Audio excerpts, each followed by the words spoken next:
साथियों, पिछले दिनों एक मूवी रिलीज हुई, नाम था धुरंधर। और अपने नाम के ही तरह ये धुरंधर साबित भी हुई। और इसने बॉक्स ऑफिस पर न केवल कमाई के बल्कि वॉच टाइम के सारे रिकॉर्ड तोड़ दिए, चाहे वो पार्ट 1 हो चाहे पार्ट 2 हो। लेकिन रणबीर सिंह, जो कि इसमें मुख्य किरदार में थे, हमजा के किरदार में थे, उनको अभी फिलहाल एक नई कंट्रोवर्सी, एक नए संकट का सामना करना पड़ रहा है। और वो संकट डॉन 2 या शायद डॉन 3 उससे जुड़ा हुआ है कि पूरा का पूरा जो बॉलीवुड है और वहां की जो रजिस्टर्ड संस्थाएं हैं, उन्होंने रणवीर सिंह को बायकॉट किया है, उनको बैन करने की मांग की है। यहां आज इस एपिसोड में हम रणबीर सिंह की जो जन्म पत्रिका है उसका एस्ट्रोलॉजिकल एनालिसिस कर रहे हैं और ये जानने का प्रयास कर रहे हैं कि क्या इस बायकॉट से या इस प्रकार के किसी बैन या किसी संकट से उनके करियर पर क्या किसी प्रकार का कोई प्रभाव पड़ेगा। तो मेरे बहुत ही प्रिय और बेहद सम्मानित साथियों, हृदय की असीम गहराइयों से अभिनंदन, बहुत बहुत हार्दिक स्वागत। साथियों, 6 जुलाई 1985 12 बजे का समय और मुंबई महाराष्ट्र में रणबीर सिंह का जन्म हुआ है।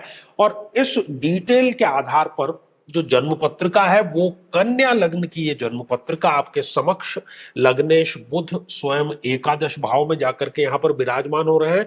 और बहुत ही सुंदर जो स्थिति है, न केवल इस कुंडली की बल्कि विश्व की किसी भी कुंडली की, यदि उसके दो पिलर मजबूत हों तो हम कहते हैं कि वो कुंडली एक अच्छी कुंडली है।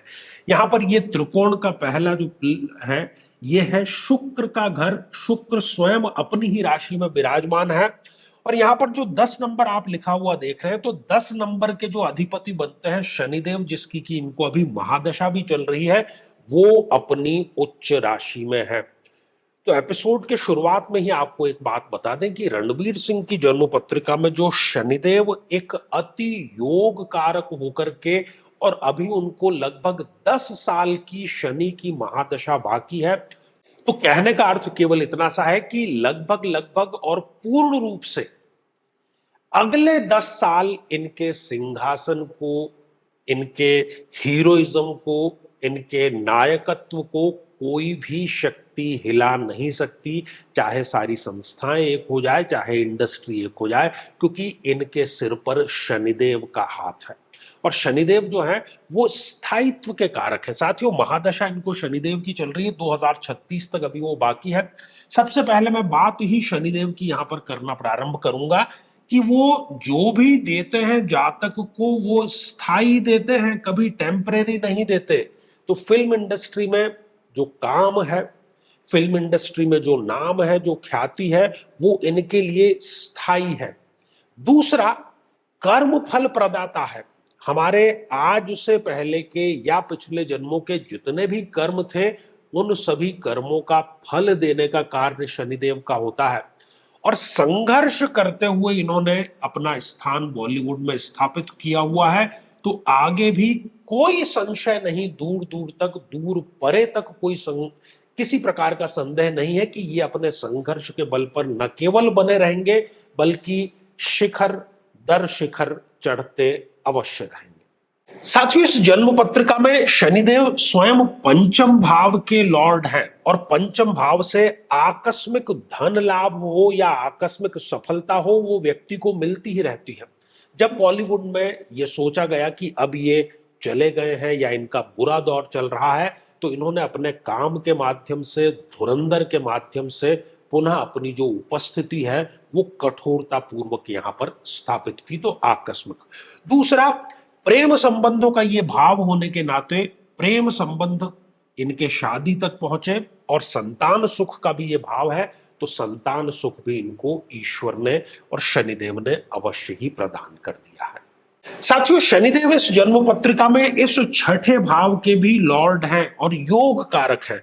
तो वो बहुत ध्यान रखते हैं कि किसी भी प्रकार का यदि कोई रोग है, जैसा कि मानसिक रोग, यहां पर मानसिक जो परेशानी, हालांकि उसको रोग नहीं कहेंगे, व्यक्ति अलग अलग तरह के किरदार करता है। और जब ये पद्मावत में खिलजी का किरदार कर रहे थे, तब इनको मानसिक रूप से बहुत उद्वेलित होना और इस प्रकार का, क्योंकि बर्बर व्यक्ति का वो किरदार था, उससे भी ये बाहर आ गए। तो कहने का अर्थ यह है कि शनिदेव के ही कारण भविष्य में होने वाले किसी भी रोग से ये बहुत जल्दी उबर भी जाएंगे। और ये शत्रु विनाश का भाव है, जो भी इनके खिलाफ खड़ा होगा उससे ये सबलता के साथ में, साहस के साथ में, संघर्ष के साथ में जीत भी अवश्य ही जाएंगे।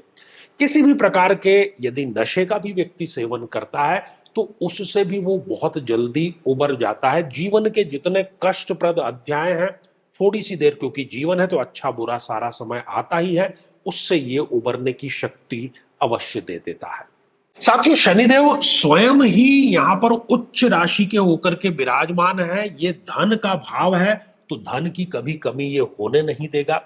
ये कुटुंब का भाव है, कुल दीपक योग बन रहा है। ये अपने खानदान में सबसे ज्यादा तरक्की करने वाले व्यक्ति बनेंगे और वाणी के बल पर धन कमाएंगे। तो एक जो अभिनेता होता है, एक जो एक्टर होता है, बेसिकली वो वाणी से ही अपनी जो एक्टिंग है उसको नए मुकाम पर लेकर के अवश्य जाता है। साथियों, शनिदेव अपनी तीसरी दृष्टि से इस संसाधन, रिसोर्स, सुख, भौतिक सुख के भावों को देख रहे हैं।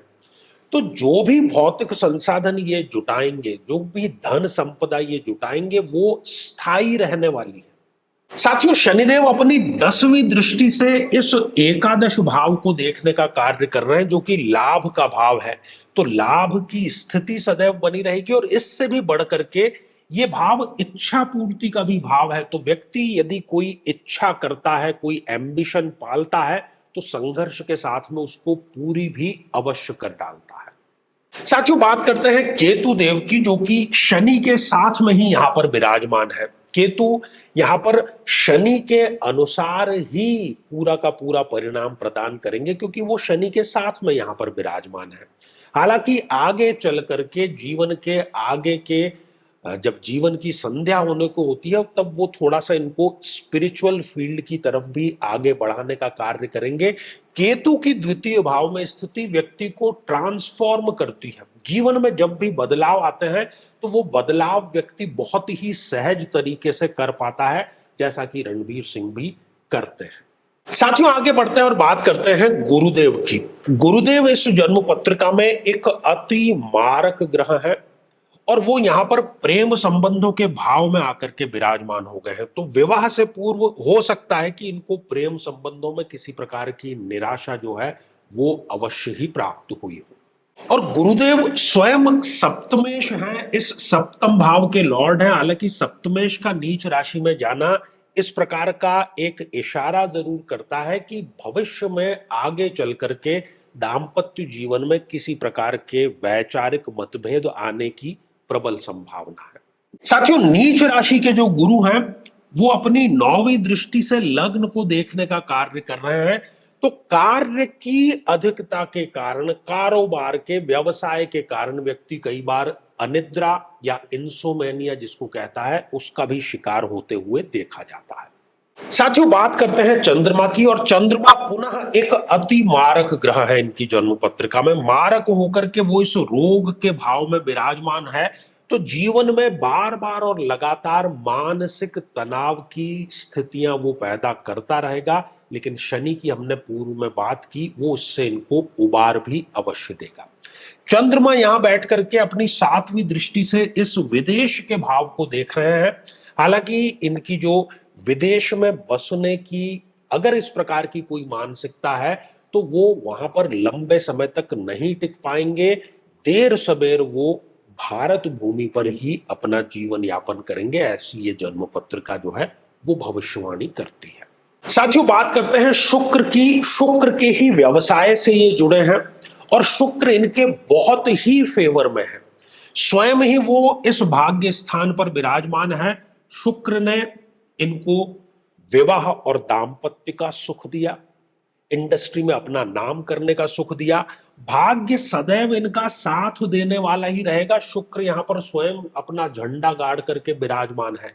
जब भी जीवन में ऐसी कोई परिस्थिति आएगी, संघर्ष की परिस्थिति आएगी, उससे ये बहुत जल्दी ही उबर जाएंगे और शुक्र अपनी 7वीं दृष्टि से इस संघर्ष और इस एम्बिशन के भाव को भी देख रहे हैं, तो भविष्य में इस प्रकार की भी संभावना है कि ये हॉलीवुड में भी अपना पदार्पण करें और वहां पर भी अपने अभिनय के द्वारा अपने झंडे जो हैं वो जरूर गाड़ दें। साथियों, बात करते हैं सूर्य देव की, जो कि स्वयं एक अति मारक ग्रह होकर के और इस कर्म भाव में विराजमान है। सूर्य पिता का कारक ग्रह होता है, तो इन्होंने एक व्यावसायिक फैमिली के होते हुए भी पिता के व्यवसाय को नहीं अपनाया, उसका कारण यही है। दूसरी, इनको पेट और पाचन तंत्र से संबंधित विशेष ख्याल रखना चाहिए, क्योंकि सूर्य जो है वो पाचन तंत्र का कारक भी है। और सूर्य इस ख्याति के भाव में विराजमान है, तो इनको तैयार रहना चाहिए कि टाइम एंड अगेन, समय समय पर इनके ऊपर किसी प्रकार के झूठे आरोप जो हैं वो लगते चले जाएंगे, लेकिन ये उससे उबर अवश्य जाएंगे। साथियों, बात करते हैं मंगल देव की। मंगल देव भी इस जन्म पत्रिका में एक अति मारक ग्रह है और मंगल क्रोध का कारक है। तो जितना ये स्वयं पर इनर इंजीनियरिंग पर काम करेंगे वो इनके लिए बेटर रहेगा। अपने क्रोध को कंट्रोल में रखेंगे, क्योंकि जीवन में जब भी कोई संकट आएगा कहीं ना कहीं वो भावावेश में बह करके, क्रोध के वशीभूत होकर के ही कार्य व्यक्ति जो करता है वो है। और पुनः मंगल अपनी 4थी दृष्टि से लग्न को देख रहे हैं, तो पहले जैसी कि हमने बात की अनिद्रा या इंसोमेनिया की, उसकी ये समस्या दे सकता है। और साथ ही मंगल यहां पर देख रहा है अपनी 8वीं दृष्टि से इस पंचम भाव को, तो इन्वेस्टमेंट करते हुए भी इनको बहुत ही सावधानी अवश्य बरतनी चाहिए। साथियों, लग्नेश बुध स्वयं इस आय के भाव में विराजमान है, बहुत ही फेवरेबल स्थिति है, तो इसकी ये निश्चित रूप से भविष्यवाणी की जा सकती है कि अभिनय के इतर भी किसी दूसरे व्यवसाय में भी ये अपने हाथ जो है वो अवश्य आजमाएंगे और उसमें भी ये भौतिक धन संपदा और नाम अवश्य कमाएंगे। तो साथियों, ये थी अभी हमारे बॉलीवुड के नायक, ख्याति प्राप्त रणवीर सिंह जी की जन्म पत्रिका का विश्लेषण। साथियों, यदि आप भी चाहते हैं कि आपकी कुंडली का संपूर्ण और सूक्ष्म विश्लेषण हो, तो आगामी समय में मैं स्वयं इन शहरों में उपस्थित रहूंगा। आप समय लेकर के मिल सकते हैं या फिर टेलीफोनिक या वीडियो कॉल के माध्यम से भी आप जुड़ सकते हैं। तो साथियों, आज के लिए केवल इतना ही, और इसी मंगल कामना के साथ में कि आप सभी स्वस्थ, समृद्ध और शांतिपूर्वक जीवन व्यतीत करें। नमस्कार। साथियों, कई वर्षों के जन्म पत्रिका अध्ययन और लाखों कुंडलियों के अध्ययन के बाद हम ये कह सकते हैं कि यदि किसी की जन्म पत्रिका में चंद्रमा पीड़ित है, तो उसको इस ग्रह की महादशा में इन 9 लक्षणों का, इन 9 कष्टों का, पीड़ाओं का अवश्य सामना करना पड़ता है।